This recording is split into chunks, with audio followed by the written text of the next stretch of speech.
autorités.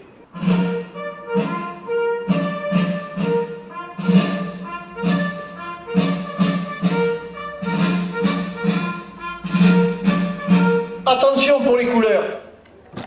Envoyez.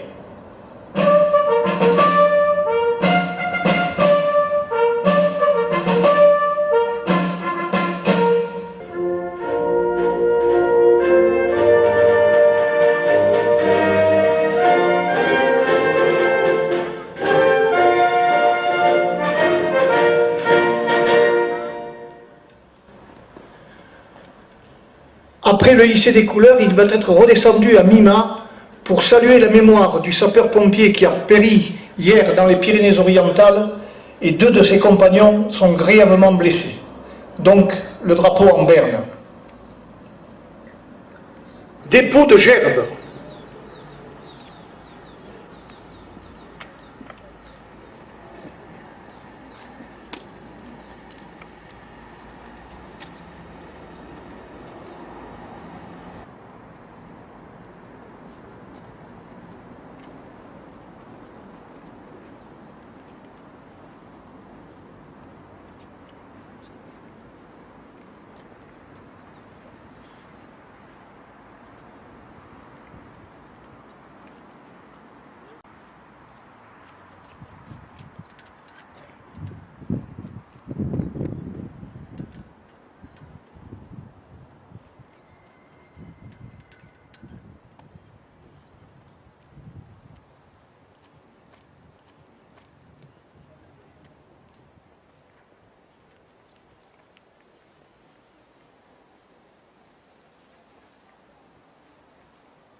Fermez le banc.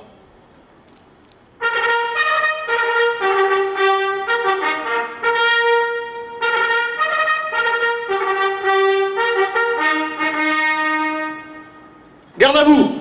Nous entendons la sonnerie aux morts, suivie d'une minute de silence, suivie du refrain de la Marseillaise. Drapeau aux morts.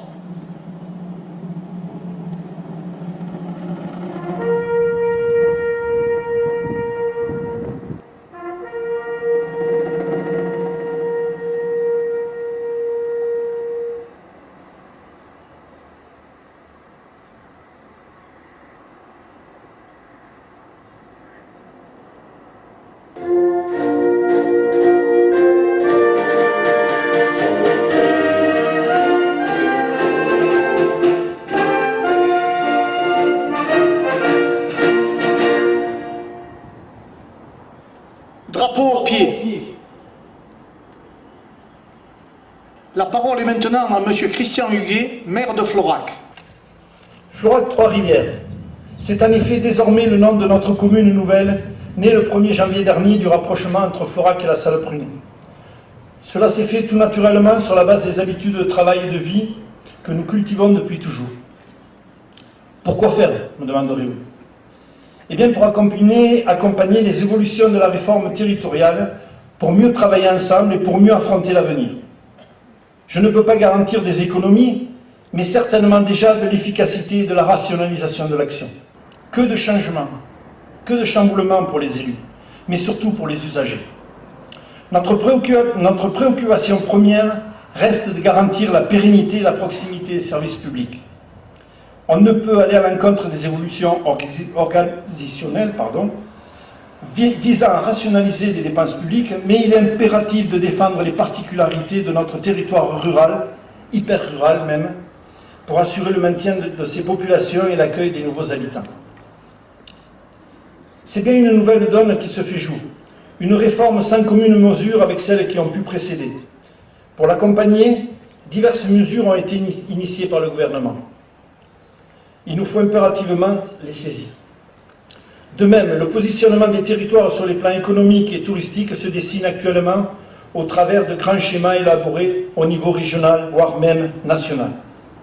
Passer à côté, louper le coche pour des querelles locales stériles ou pour défendre les intérêts particuliers n'a aucun sens. C'est maintenant qu'il faut unir les forces vives locales, afficher un front uni, cohérent et à même de relever les défis liés notamment à l'inscription UNESCO de nos paysages et à la destination touristique, au renouvellement des labels et classement de nos communes. Les projets sont en phase d'émergence. Les acteurs et une partie de la population ont déjà été conviés, à travers des réunions et des interviews, à faire part de leurs ressentis. Dès la rentrée, l'ensemble de la population sera associé dans le cadre de réunions d'ateliers thématiques. Penser la revitalisation de Florac Trois-Rivières et de son territoire est l'affaire de toutes et de tous. Je vous souhaite à toutes et à tous un excellent 14 juillet, ainsi qu'un bel été rythmé par les animations locales et le bonheur de vivre ici. Vive Florac Trois-Rivières, vive Florac Sud-Lozère, vive la République, vive la France. Je vous remercie. Le 14 juillet 1789, c'est la date, comme l'a dit Victor Hugo, où sur la terre, la liberté s'éveillait et riait dans le tonnerre. Le 14 juillet, c'est la fête de la nation, la fête de la fédération, la fête de la République.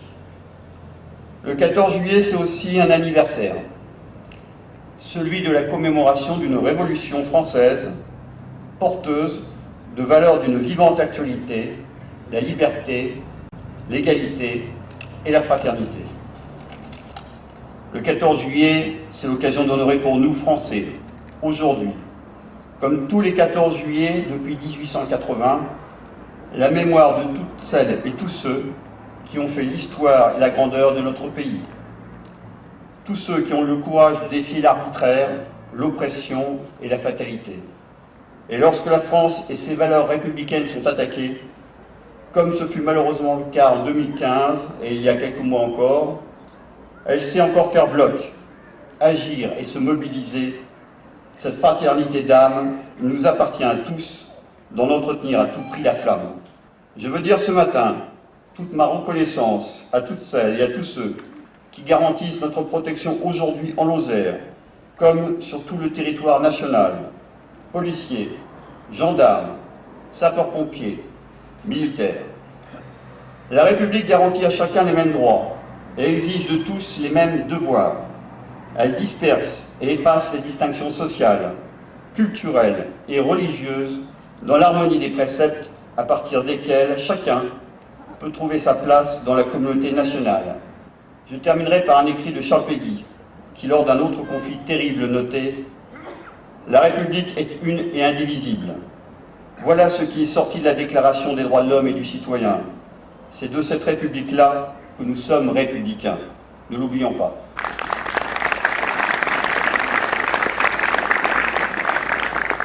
Drapeau haut. Nous entendons notre hymne national, la Marseillaise.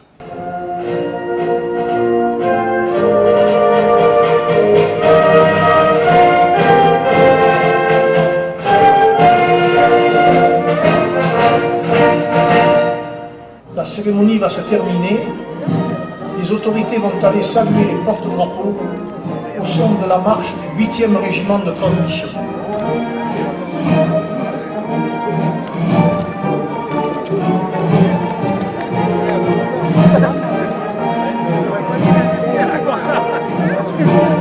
Está impressionante.